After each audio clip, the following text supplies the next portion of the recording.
All right. What's up, LA football fans? If you were listening to me earlier, welcome back. Glad you're here. Excited to share this story. So this is the Spirits and Sports History podcast. If you have, never listened to this show before, it's on the Believe Network. Go ahead and find it. Love it if you would subscribe. Obviously, that supports me. I'm gonna try to get here, tweet this out again, but yeah, so we're on the Believe Podcast Network. The basis of the show is I write these sports mystery stories, and then I do a little whiskey history lesson afterwards. And the whiskey I choose usually pertains to the story, or at least the region where the story is.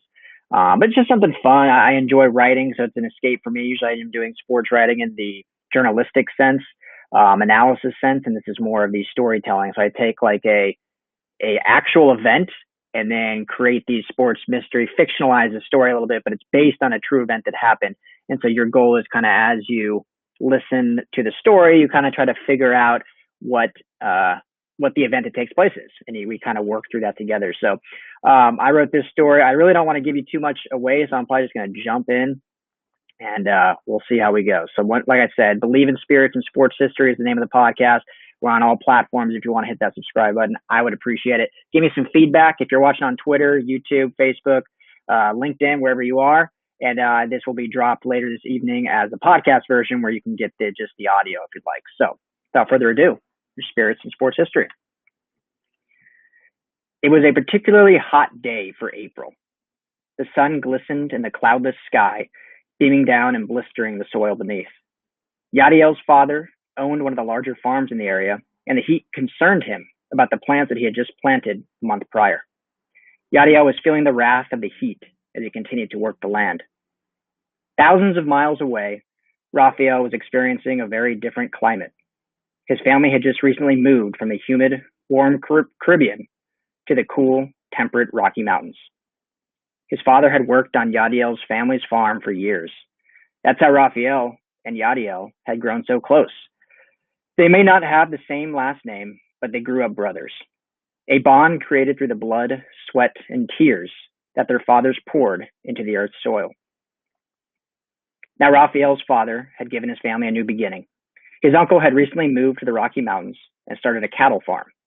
It was still hard work, but the pay was better, and he could give his family the opportunity for something bigger in the States. Yadiel wiped the sweat from his brow. The flies swarmed above him, creating a buzzing noise that could be heard clear across the field. Today was Saturday, and that meant that Yadiel only had to work a half day. You see, every Saturday afternoon, he went to the local cantina to watch his favorite game, and hopefully his favorite player. Raphael had a very similar Saturday ritual. In fact, it wasn't just a weekly reoccurrence. It was an agreement made between two brothers. If they had to live worlds apart, they would spend a few hours a week watching their favorite pastime during the same moment.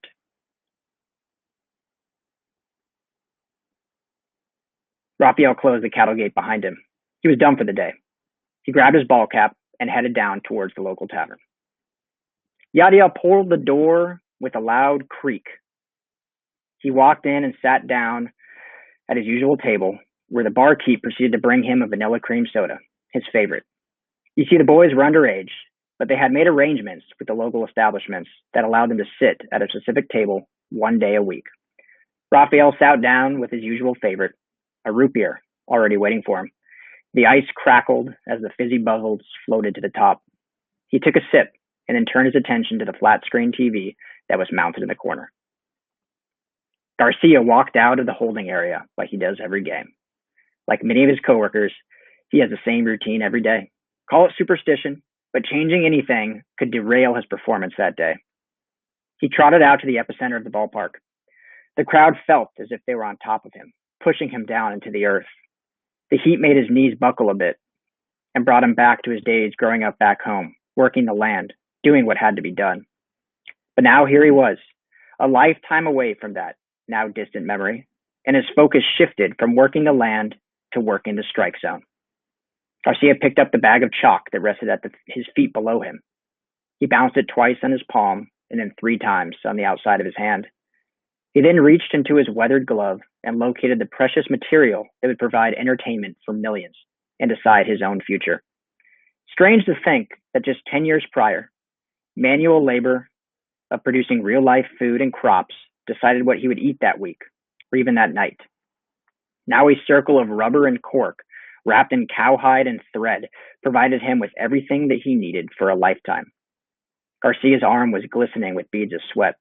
His hair soaked and his face was dripping. But none of that deterred his focus.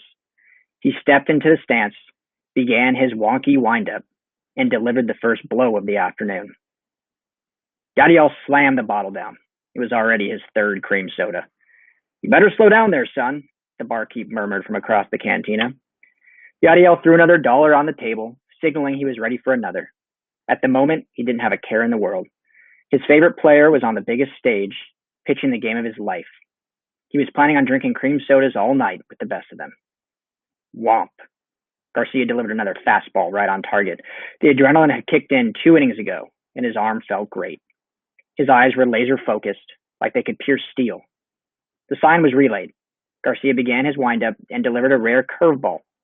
Pop! The crack of the ball echoed through the stadium. The two seemed round spheres shot off the wooden plank like a rocket ship. Raphael jumped out of his seat in disgust, knocking his half-full bottle of root beer over, spilling its contents all over the table, and splashing the patron next to him. "This is why you don't let kids in taverns," begrudged the patron under his breath. Raphael didn't care. He felt his heart drop, his lungs tense up, and his knees give out. All he could do was stare, praying to the Lord above that there were angels in the outfield. The ball traveled off the hitter's bat at such speed and velocity, everyone in the stands and watching around the world knew what the outcome would be. That is, all but one man. Billy saw the ball explode off the Louisville slugger. He immediately took off running to his right. This was his moment, not only to showcase his tremendous ability, but to save his brother and keep the moment going. He felt his soul leave his body as he sprinted as fast as his legs could take him. The ball began crashing towards the earth. Would it be over the wall or land painfully in the field of play? Billy had a good break. He knew he could make the play. He went airborne, extended his glove as far as physically possible, and felt that 5-ounce ball strike the leather of his mitt.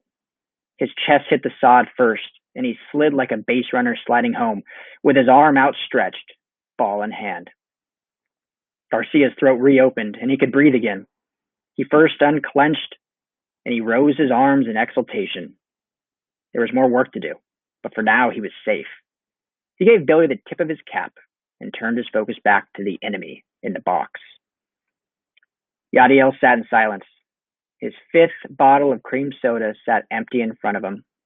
He didn't know what to feel. He gazed at the screen as coaches and teammates poured onto the field to greet their heroic comrade. He looked out the open door of the cantina. He could smell the warm Dominican breeze and watched it dance over the rows of planted bean crops. His small town of Nagua had needed a hero, or someone to shed light on their proud village.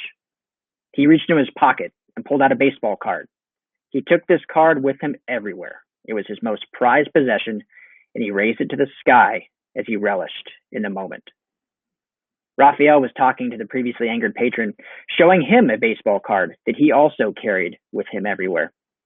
He explained that back in his hometown on the island of the Dominican Republic, he and his best friend, Yadiel, had saved up for 3 months so they could each buy a card of their favorite player, Ubaldo Jimenez Garcia. When Raphael discovered that he would be moving to the Rocky Mountains of Colorado, he signed his card with a special message, and Yadiel did the same to his card. Then the brothers, born of separate parents, traded cards so that no matter the distance between them, they would each have a piece of the other in their pocket. A tear fell from his cheek and landed with a splash onto the card he was holding.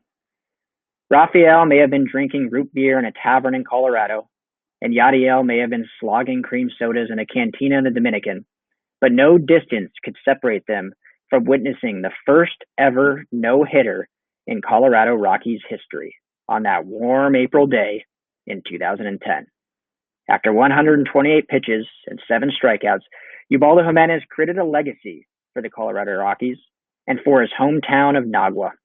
William Dexter Fowler was probably given a few cream sodas after his seventh inning diving play to preserve the no-no. And for Yadiel and Raphael, it was a moment they would never forget. There you go. Thanks for hanging out with me, having a drink with the Don, listening to Spirits and Sports History. I might jump on a little later to do our whiskey lesson. It will be a whiskey involved in Colorado. But anyway, I hope you enjoyed the show. Like I said, this will be in audio form only. Everywhere you listen to podcasts, Apple Podcasts, Stitcher, Spotify, everywhere we're on the Bleed Podcast Network. You can find it at LAFBnetwork.com. Thank you so much for listening, and I hope you enjoyed. Let me know what you think. Give me some comments if you enjoyed the story, if you were fooled at all. But anyway, you guys have a great rest of your evening in this quarantine, and hopefully I'll be giving you these at least once a week, hopefully at worst every other week. But thank you for having a drink